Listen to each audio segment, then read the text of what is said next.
Hi, this is Dr. Michelle Wolford, and I'm here with Brahman Kyrie, who is an incredible spiritual teacher and advisor. She's been a wonderful addition to my life in the last 3 years, and I would just love for you to share with me and our listeners about what you provide to the community and how you are a spiritual teacher. Yeah, thank you so much for having me.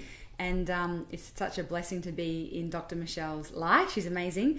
And so we do things called satsangs, where they're like a gathering of truth seekers. That's what satsang means, is a gathering of truth seekers. And we're there as a collective to kind of release stuff and bring in beautiful divine energy to help us clear blockages and sort of embody our souls and the pure energy of who we are. And so that's what I hope to do for the Summer Symposium, is to probably do a little bit of a chat around vibration and how we can look after our vibration, and how really, depending on what our vibration is, will determine our life, and the choices we make. And we have we don't have a lot of control actually around, what happens in our life. Like, getting surrendered is a really good thing, but really what we can have a part in is our vibration and what we put into our bodies and what we choose to listen to as music, and if we choose to meditate and pray and all that kind of stuff. So I'll be doing a little bit of a chat around vibration and how that, if you look after your vibration, you can change your life. And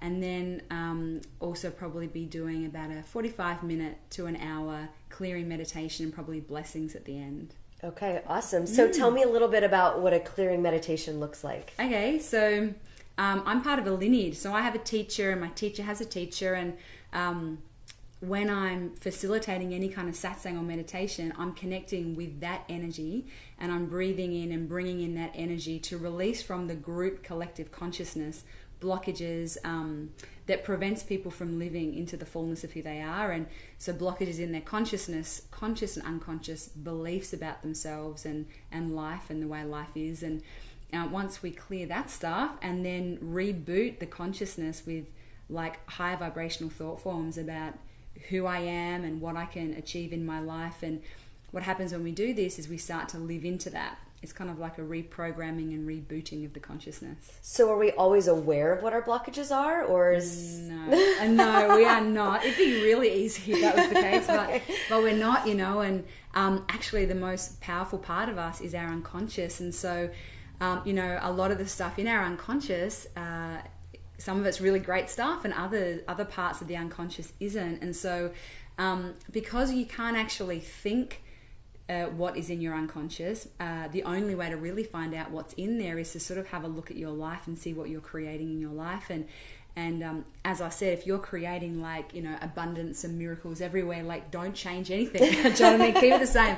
But if you're creating stuff that is like repetitive, and you're like, oh my God, I'm here again. Like, why am I here? And the best thing to do is to go, okay, what part of my consciousness is creating this? And let's dissolve it, and let's own it, dissolve it, and then, reprogram it in some way. So you have a gift and a skill to help kind of look into, we'll just say, somebody's consciousness, to help them bring these unconscious thoughts into the forefront of their mind. Yeah. So I could be like, oh my gosh, I never get a parking spot. And even though that's probably a silly example, because I always do get a parking spot, but let's say there's something happening in somebody's life over and over again. It's like they feel like they're always dumped in relationships. They're always losing their job, or they're always the last person to be picked. I mean, I'm just trying to think of things that I hear in my practice from patients. You can pick up on, wow, this seems like a repetitive theme, and help bring that to light so that it can be diffused, it sounds like. And cleared, and then put in,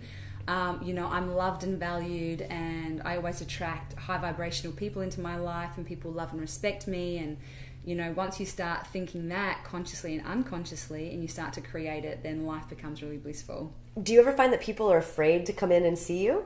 Yeah. Because... because change in any way can be really scary, particularly that saying, I'm comfortable in my own discomfort kind of thing. Even though what we might be really comfortable in is not good, or it's uncomfortable or painful, it's familiar. And so the ego loves whatever's familiar, and we tend to stay there even though it's really painful. And so whenever anyone comes in for a healing, there's a lot of energy that comes forth for the healing, and so there's a lot of opportunity for change and transformation, and that can be really scary to the ego or the personality of the person.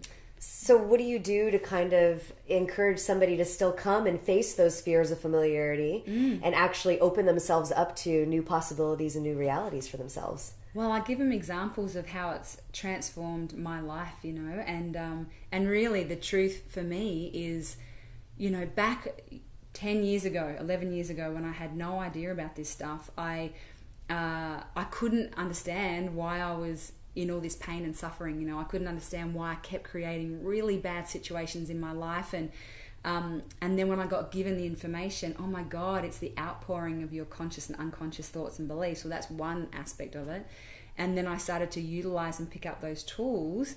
There was rapid change and transformation, but my whole life changed, and I let go of a lot of the suffering and let go of really being imprisoned by my own thoughts. And as a result, like I live an amazing life. And I used to feel I was just speaking this morning about it actually, like my own self-talk would be really bad. You know, I really had a lot of self-criticism, self-judgment, and it was really painful to live inside this head of mine. Yeah. And after doing all that work, you know, just the healings, getting regular healings, and really working with that part of, you know, myself, and that was taken away and that was changed. Like, I very rarely go to that place now of self-loathing or self-criticism. I never go there to self-loathing. Yeah. And my whole life is different. Wow, that's incredible. Yeah. So I think of patients that come in sometimes, and I mean, even in my office, they may be like, oh no, life's perfect. I'm great. My wife wants me here. Mm. So if you would have to like say one thing to really, I don't know, encourage or inspire people who don't think that they need it to come in, because I mean, I have been seeing you for 3 years. I think you're incredible. I mean, I love the work that you do. I send a lot of my patients to you because I think no matter where you are on the spectrum of life, if life is abundant and blissful, it's like wellness care. It's like fine tuning. Or if you feel like everything's just kind of in the dumps, I mean, it's like a great way to just fast track yourself to a more abundant life. Totally. So if you could give me like a word or a saying or like, what would you say to somebody that's like, yeah, I know my life's great, I don't know if I need it. Like, what would you say to encourage them to come in? I'd say, would you like it to be better? Yeah. More great and more amazing. And, you know, like, my life is really great today. And the really good thing is, you just never know sometimes what life is going to give you, you know. And even though I practice really, you know, I practice spiritual teachings all the time, sometimes, you know, life will throw you a curveball. And I've got to say, because I do maintain my spiritual fitness, like getting healings and meditating and consciously connecting with, you know, God or love or whatever you want to call it, I'm in a much better position when life does throw a curveball, of course, for me to deal with it. So it's like a safety net really as well. And apart from, like, you can't, there's no end, there's no finishing point to feeling amazing, you know, like that you can always feel more connected and more content and more peaceful. And I have a lot of people like you know, that are already living abundant and amazing lives that come to me, and you just fine tune even more, and then it's like another stepping block to push off to even more greatness. Yeah. So, yeah. All right, guys. Well, you heard it here. This is Brahman Kyrie. So please come and visit her during our Summer Wellness Symposium and sit in on our satsangs. Yeah. Thank you. I'm the one rain.